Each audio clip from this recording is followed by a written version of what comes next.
Olá, tudo bem? Iniciando aqui pela Rádio Módulo FM, nesta quinta-feira, mais uma edição do Módulo Saúde. Mais uma vez, eu tenho o prazer de receber aqui nos estúdios, participando desse quadro, a doutora Milena Fonseca, que é especialista em pneumologia e nutrologia.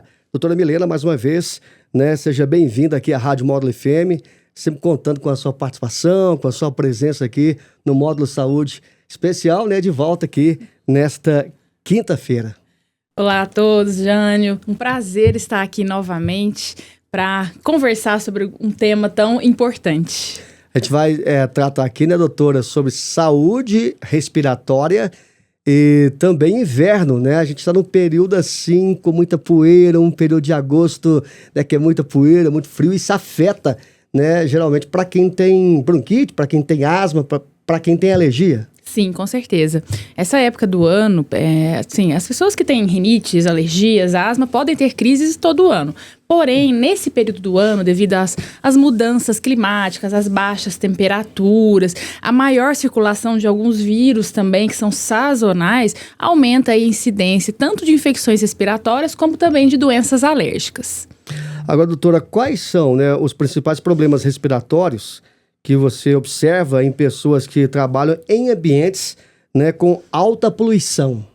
Bom, quando a gente fala em poluição, vamos falar primeiro da poluição urbana, principalmente pessoas que trabalham em grandes centros, cidades maiores. Essas pessoas são submetidas a uma poluição diária. Tem os horários que tem mais a poluição, dependendo da cidade, dá para ver aquela névoa seca por cima, por cima. E então as doenças que mais as pessoas sofrem, no caso, podem desenvolver DPOC, que é uma doença aí que está relacionada ao desenvolvimento de uma bronquite crônica ou um enfisema pulmonar associado.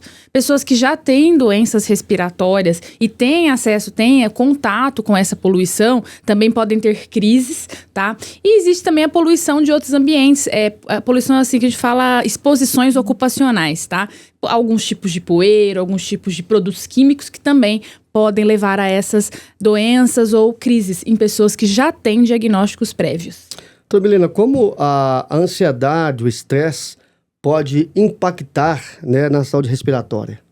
Bom, a ansiedade, o estresse, assim, muitas vezes tem pessoas que procuram atendimento e falam, doutora, talvez a minha falta de ar seja ansiedade. Na verdade, primeiramente, a gente investiga causas orgânicas, investiga no sentido assim, primeiro uma asma, DPOC, alguma doença pulmonar ou uma doença cardíaca que pode estar causando. Agora, assim, em quem piora, se a pessoa já tem uma doença, por exemplo, vou citar um exemplo aqui, a pessoa tem asma.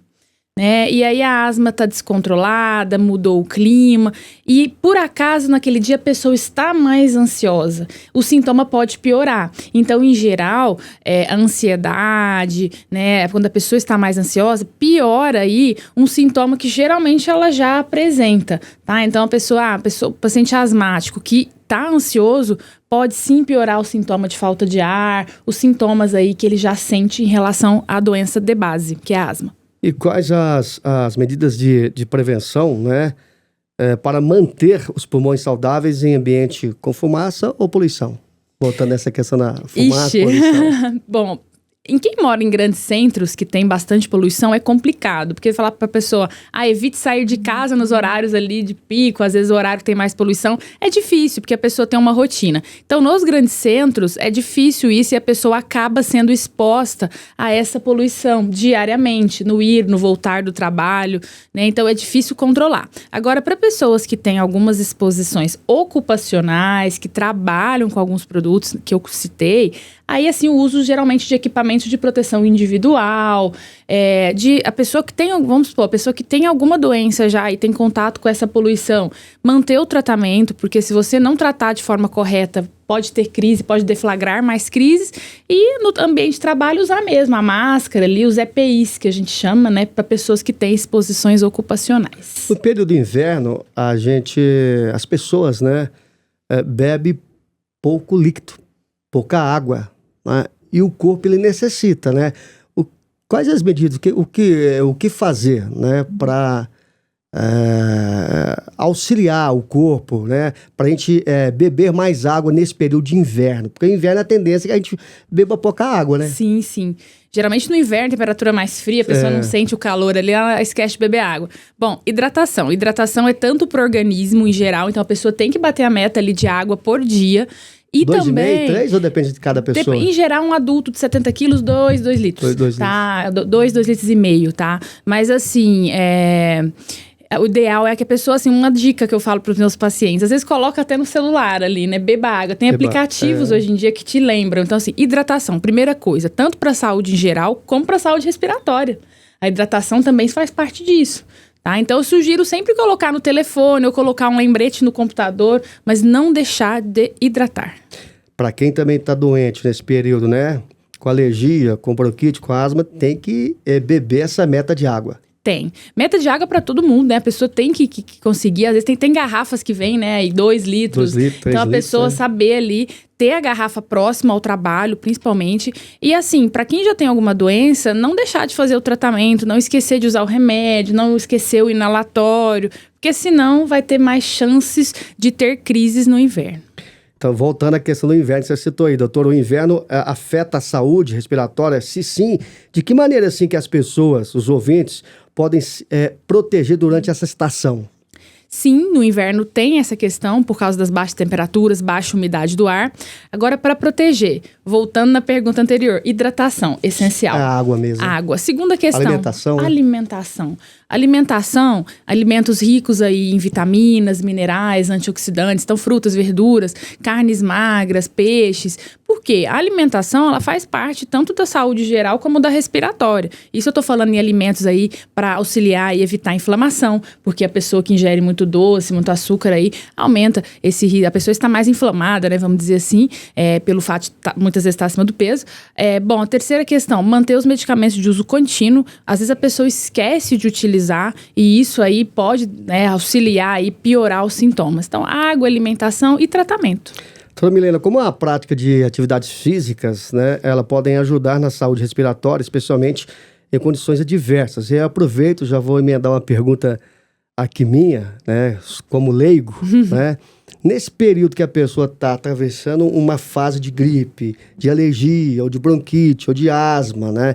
E ela, antes dessa crise, ela mantinha um treino, né, de atividade física. Sim. É bom ela dar uma pausa e depois voltar assim que ela melhorar ou não? Bom, primeiro essa questão que eu vou responder.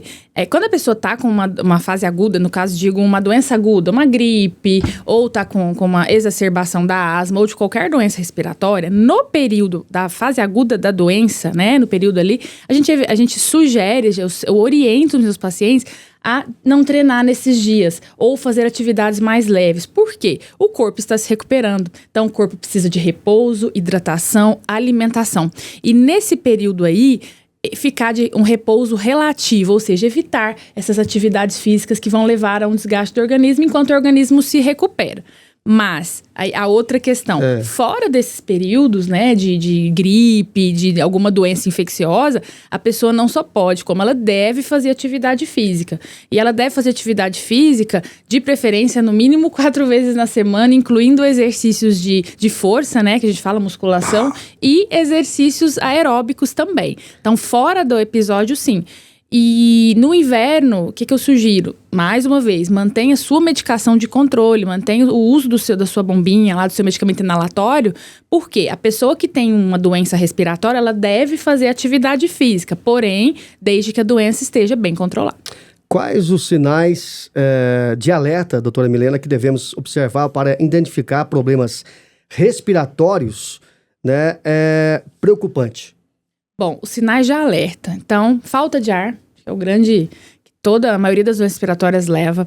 Tosse, uma tosse que às vezes começa seca, vai se tornando aquela tosse mais carregada, com secreção, tá? Febre, fadiga. Então, são fatores aí, né? Principalmente o que diz respeito falta de ar, tosse, dor para respirar, né? A pessoa respira, nossa, tô com dor. Então, assim, são sinais. Pulmões, isso, são sinais aí de que pode ter uma pneumonia, ou uma asma exacerbada, ou uma crise da DPOC, ou alguma doença infecciosa que deve ser investigada e tratada. Existem diferenças significativas na saúde respiratória entre pessoas que vivem em áreas urbanas ou rurais?